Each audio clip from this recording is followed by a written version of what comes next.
Hello students, मैं हूं विजय sir और आप देख रहे हो it's maths class. So students, ये एक्सरसाइज 1.1 का छोटा सा वीडियो है, ध्यान देना, पूरा अच्छे से समझेगा। तो चलो question number 4 first one question solve करते हैं। तो इस क्वेश्चन में स्टूडेंट्स देखो दिया क्या हुआ है अपने पास, फर्स्ट वन के पास r of x this is given as f of ji of x, और हमें निकालना क्या है, हमें निकालना है आर डैश ऑफ 2, और डैश का बात आ गया, इसका मतलब डिफरेंशिएट करना पड़ेगा। तो डिफरेंशिएट कर देते हैं, तो differentiate this with respect to X. तो आपको कंसेप्ट पता है ना, आर ऑफ एक्स का क्या हो जाएगा, आर डैश एक्स। यहां पे मेन कौन है, कंप्लीट ब्रैकेट का पावर नहीं है, राइट। तो यहां पे मेन कौन है, एफ, तो एफ का हो जाएगा F dash of ji of X, understood. उसके बाद में क्या आ जाएगा, इनटू डेरिवेटिव ऑफ एफ का काम हो गया, तो अब किसका डेरिवेटिव आएगा, जी ऑफ एक्स का। Therefore R dash of X is equal to F dash G of X into G of X का डेरिवेटिव क्या होगा, जी डैश एक्स, बाद में एक्स का डेरिवेटिव 1 होता है, तो इतना काफी है। अब मुझे क्या निकालना है स्टूडेंट्स, मुझे निकालना है exactly R dash of 2। R dash of 2 का मतलब मुझे क्या करना पड़ेगा, x के जगह पे 2 पुट करना पड़ेगा। तो चलो x के जगह पे 2 पुट कर देता हूं, तो ये हो जाएगा r डैश ऑफ 2, सभी x के जगह पे 2 पुट करना पड़ेगा आपको, तो f dash g of 2 into g dash of 2, right. तो ध्यान देना, therefore r dash of 2 is equal to f dash g of 2। g of 2 का मतलब जब x की वैल्यू 2 होगी उस पर्टिकुलर टाइम पे g का वैल्यू क्या, g कहां, g डैश नहीं, g का। तो जब x की वैल्यू 2 है, तो x की वैल्यू 2 देखो इधर है, उस पर्टिकुलर टाइम पे आपका g ऑफ x का वैल्यू क्या है, 6, करेक्ट। तो इसका मतलब मुझे g ऑफ 2 का वैल्यू क्या मिला, 6 मिला, तो g ऑफ 2 के जगह पे 6 लिख दिया, इनटू देन सेम कंडीशन पे जब आपका x का वैल्यू 2 है, तो x का वैल्यू 2 यही है, उस पर्टिकुलर टाइम पे g डैश x का वैल्यू क्या है, 4 है, राइट, ये ना। तो उसके जगह पे मैं लिख दूंगा 4। उसके बाद ये हटा देता हूं पहले, हाँ, उसके बाद अब देखो जब x का वैल्यू 6, उस पर्टिकुलर केस में f डैश का वैल्यू क्या आएगा, f डैश देखो किधर है, -4 है, राइट। तो उसके जगह पे मैं पुट कर दूंगा -4, तो -4 इंटू 4 कितना हो जाएगा, -16। इसका मतलब r डैश ऑफ 2 आपको कितना मिल गया स्टूडेंट्स, -16। देखो कितना सिंपल क्वेश्चन था, राइट। चलते हैं सेकेंड क्वेश्चन के पास। देखो सेकेंड क्वेश्चन क्या है, r ऑफ x, यहां पे कैपिटल r ऑफ x करके बोला हुआ है, देखते हैं इसको भी।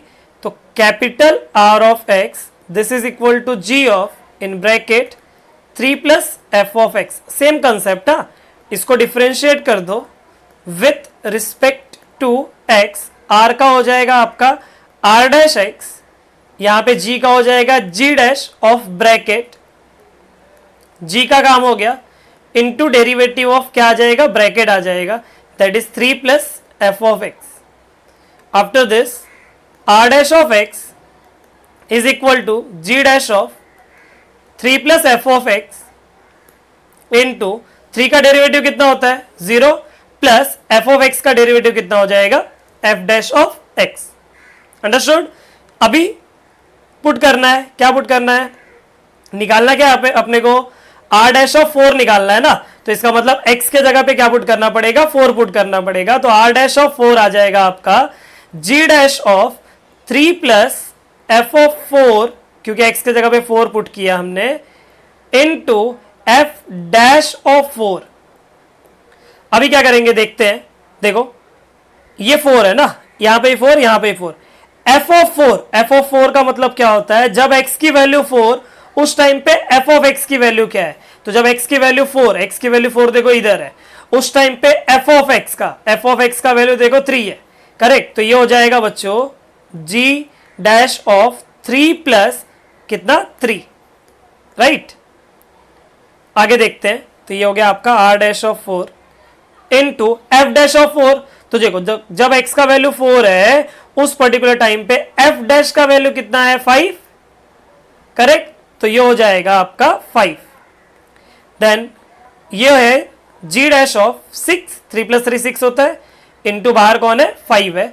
अब g डैश ऑफ 6 मतलब क्या, जब x का वैल्यू 6 उस पर्टिकुलर टाइम पे आपको g डैश x का वैल्यू कितना है, देखो इधर सर्कल किया मैंने, जब x का वैल्यू 6 है उस पर्टिकुलर केस में g डैश का वैल्यू 7 है, तो ये हो जाएगा 7 और बाजू में है 5, 7 × 5 कितना 35। अंडरस्टूड। चलो इसका थर्ड वाला देख लेते हैं। s ऑफ x दिया है, सेम कंसेप्ट है, s ऑफ x दिया है f of 9 minus f of x, अपने को s डैश 4 निकालना है, तो इसको डिफरेंशिएट कर दूंगा तो s डैश ऑफ x आ जाएगा, f का हो जाएगा f dash, then 9 minus f of x, ये बाहर वाला f का हो गया। अब ब्रैकेट का डेरिवेटिव होगा, ब्रैकेट का डेरिवेटिव 9, या फिर पहले लिख लेता हूं मैं ऐसा कि d/dx ऑफ दैट ब्रैकेट, ठीक है, तो कंफ्यूजन नहीं होगा। This is equal to f dash of 9 minus f of x into 9 का डेरिवेटिव होता है 0 माइनस f ऑफ x का डेरिवेटिव हो जाएगा f dash x। This is equal to, ये माइनस f डैश x है ना, तो माइनस एकदम आगे लिख लिया, f dash of 9 minus f of x into f dash of x।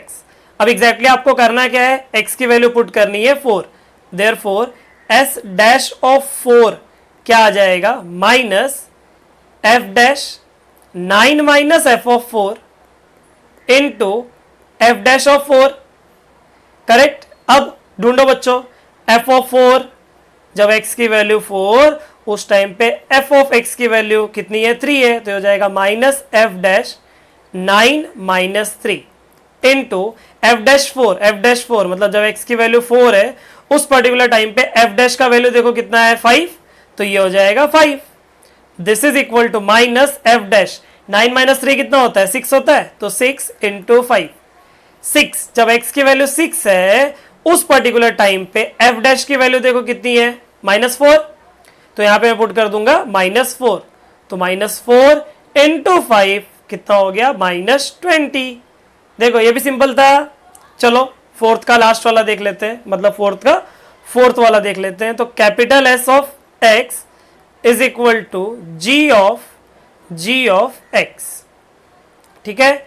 चलो डिफरेंशिएट कर दो, तो s डैश ऑफ x क्या आ जाएगा, सबसे पहले g का हो जाएगा, तो g का हो जाएगा g डैश, ठीक है, g का क्या हो जाएगा g dash of g of x into derivative, बाहर वाला g का हो गया ना, इसका हो गया g डैश आ गया, अब अंदर वाले का भी होगा ना, तो into derivative of g of x, ये हो जाएगा g dash of g of x into g of x का डेरिवेटिव क्या, g डैश x।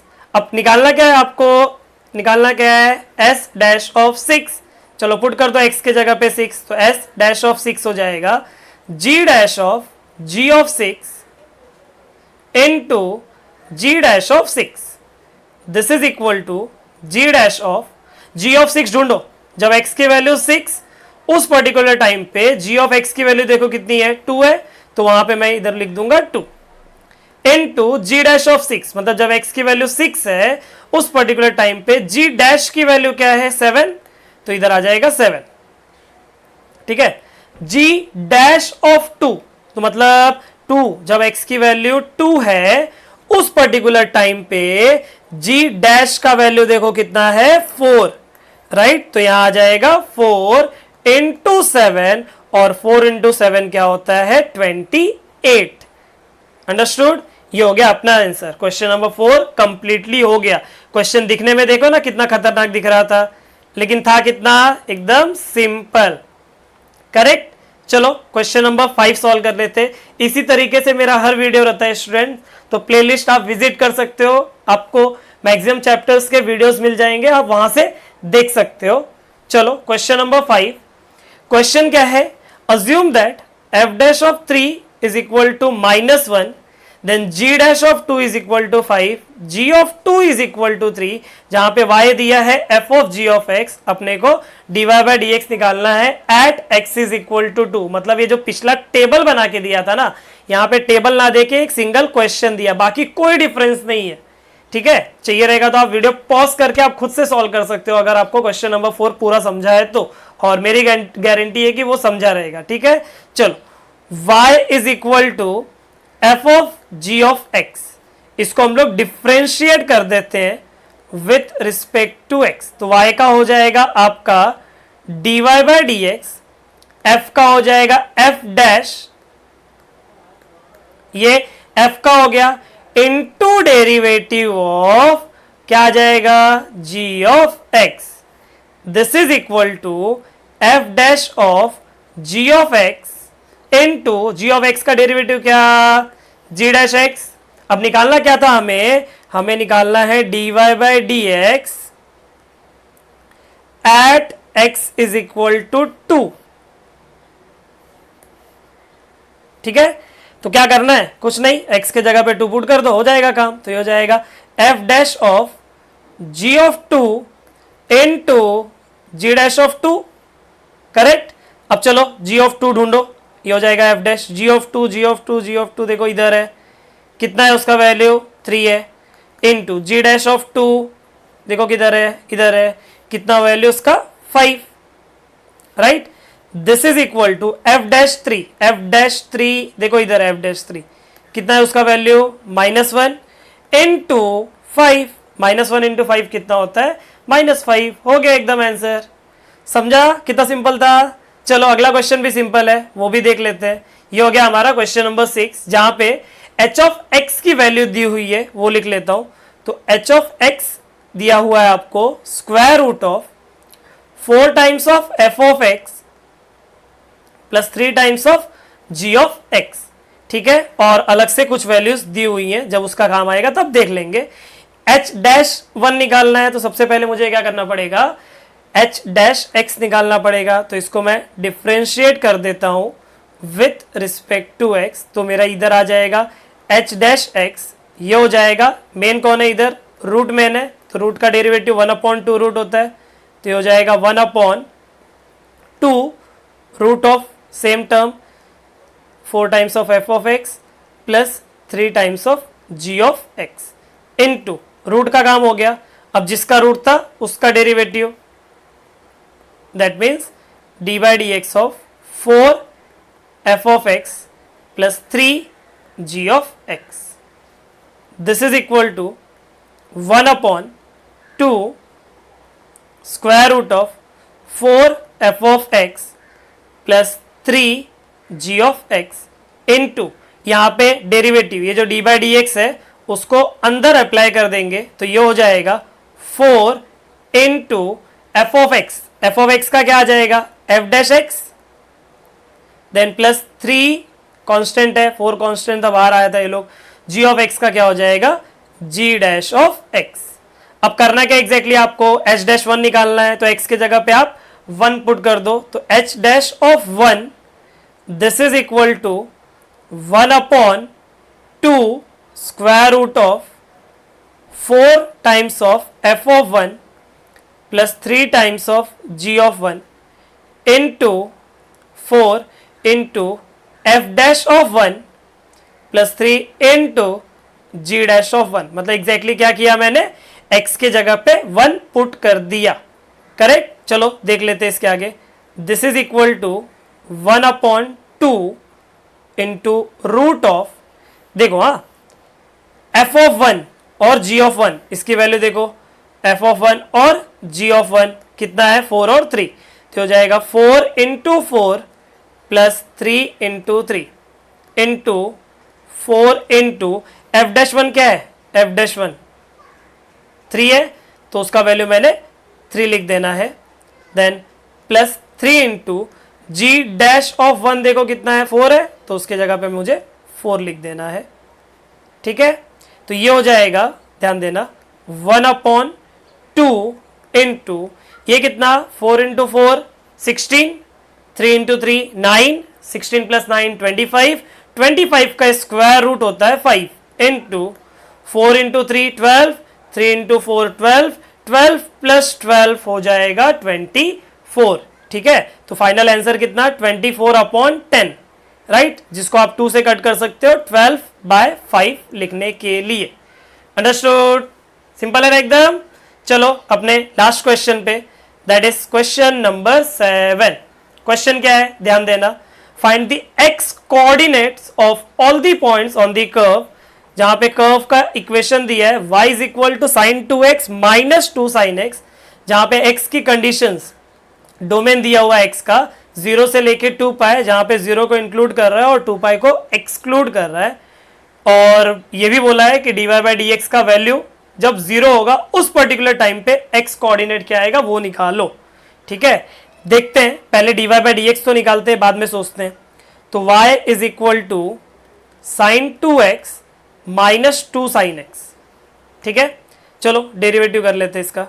तो dy बाई डी एक्स क्या आ जाएगा, साइन 2x का हो जाएगा cos 2x इनटू एंगल का डेरिवेटिव, तो एंगल का डेरिवेटिव कितना आ जाएगा 2 आ जाएगा, देन माइनस 2 साइन का डेरिवेटिव होता है cos x। Correct students? ठीक है, अब ये कितना हो जाएगा, 2 कॉमन ले सकता हूं मैं, क्या बचेगा मेरे पास cos 2x minus cos x। ठीक, ये जो cos 2x है, ये जो cos 2x है और यहां पे कौन है cos x है, तो मैं अगर सिंगल एंगल में लेके जाऊं, सिंगल एंगल मतलब सिर्फ x में अगर कन्वर्ट कर दूं सबको तो ज्यादा अच्छा रहेगा ना। तो cos 2x का फॉर्मूला जहां पे मैं cos x के टर्म में जा सकता हूं, तो cos 2x का फॉर्मूला क्या है student, 2 cos square x minus 1। तो एंगल भी x हो गया और चीजें भी पूरी cos में आ जाएंगी, cos x में आ जाएंगी। तो ये हो जाएगा 2 cos स्क्वायर x माइनस 1, बाजू में कौन है माइनस cos x। ठीक है, तो this is equal to 2 into, इसको थोड़ा अरेंज कर देता हूं आगे पीछे, cos x माइनस 1 हो जाएगा। अब देखो cos x का ये क्वाड्रेटिक इक्वेशन है ना, तो फैक्टर बताओ, 2 इंटू माइनस 1 कितना माइनस 2, माइनस 2 का फैक्टर बताओ कि ऐड करने पे माइनस 1 आता हो, तो आई थिंक वो माइनस 2 और प्लस 1 है। करेक्ट, तो ये हो जाएगा 2 into 2 cos square x minus 2 cos x plus cos x minus 1। Starting के दोनों टर्म्स में से हम लोग 2 cos x कॉमन ले सकते हैं और यहां से प्लस 1 कॉमन ले सकते हैं।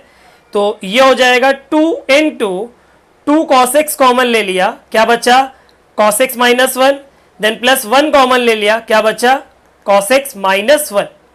अंडरस्टूड? ये हो जाएगा 2 इंटू, यहां पे अगर आप अच्छे से देखो तो ये आपके सामने आएगा 2 cos x plus 1 into cos x minus 1। क्या किया एग्जैक्टली मैंने, cos x माइनस 1 को कॉमन निकाल लिया, बचा क्या आपके सामने 2 cos x प्लस 1। अंडरस्टूड?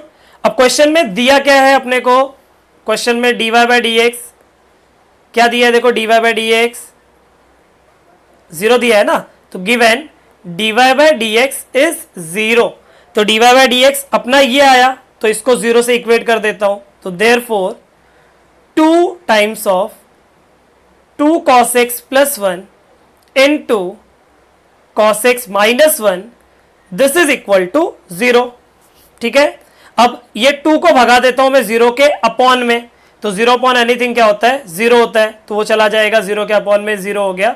तो लेफ्ट साइड में क्या बचा 2 cos x प्लस 1 और मल्टीप्लीकेशन में क्या है उसके साथ में cos x minus 1, this is equal to 0। तो यहां से बच्चों आइदर फर्स्ट ब्रैकेट इज 0 और सेकेंड ब्रैकेट इज 0। ठीक है, देखते हैं क्या आ जाएगा। तो यहां पे cos x का वैल्यू मुझे कितना मिल जाएगा माइनस हाफ, और यहां से मुझे cos x का वैल्यू कितना मिल जाएगा 1 मिल जाएगा। ठीक है, तो cos x का value minus half, cos x का वैल्यू माइनस हाफ, तो cos क्या है निगेटिव है।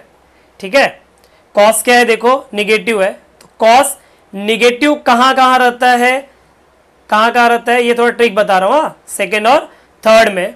और हाफ, cos के लिए हाफ कब होता है 30 डिग्री पे, तो आप सेकेंड क्वाड्रेंट पे, सॉरी cos के लिए हाफ 60 पे होता है, राइट। तो आपको सेकेंड क्वाड्रेंट में 60 डिग्री का एंगल बनाना है। किसके साथ? एक्स एक्सिस के साथ। तो सेकेंड क्वाड्रेंट में अगर मैं 60 डिग्री, तो एक्स एक्सिस सेकेंड क्वाड्रेंट में इधर आएगा ना एक्स एक्सिस, तो इसके साथ अगर मैं 60 डिग्री की लाइन बनाऊं तो ये 60 ना, तो मेरा ये वाला एंगल जो रहेगा ना कितना रहेगा? 120। तो आप देख लो कि cos 120 कितना होता है बच्चों? आपका -हाफ होता है। सेम तरीके से थर्ड क्वाड्रेंट में अगर मैं हाफ बनाऊं, तो थर्ड क्वाड्रेंट में 60 पे बनाऊंगा, तो दिस कंप्लीट एंगल आपको हो जाएगा 180 + 60 मतलब कितना? 240। तो एक एंगल आएगा आपका 2π/3 मतलब 120, और एक एंगल आएगा आपका 240 जिसका मतलब होता है 4π/3।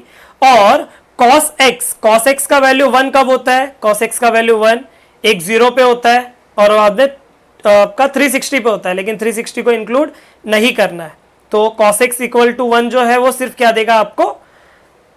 0 देगा, हाँ 0 रेडियन। तो अगर आप डायरेक्ट लिखना चाहो तो डायरेक्ट लिखो, या तो जो अभी मैंने ये ट्रिक बताया ना वो ट्रिक का यूज करो, या तो ट्रिक नहीं यूज करने का मन है तो देखो क्या आएगा, cos x = -हाफ मतलब कितना?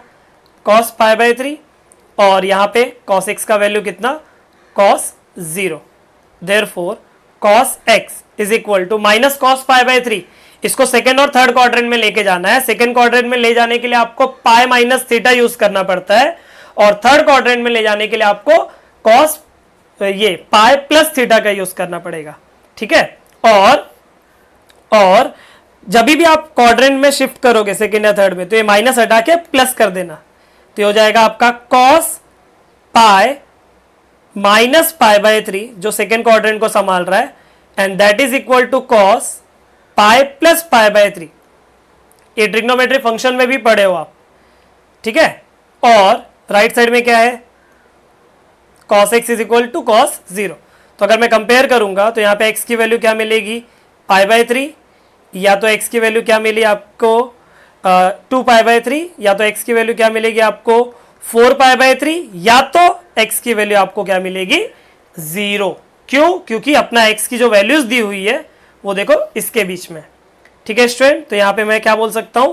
Therefore x = 0, 2π/3, 4π/3, where condition is given for x, that is domain of x is given as 0 to 2π।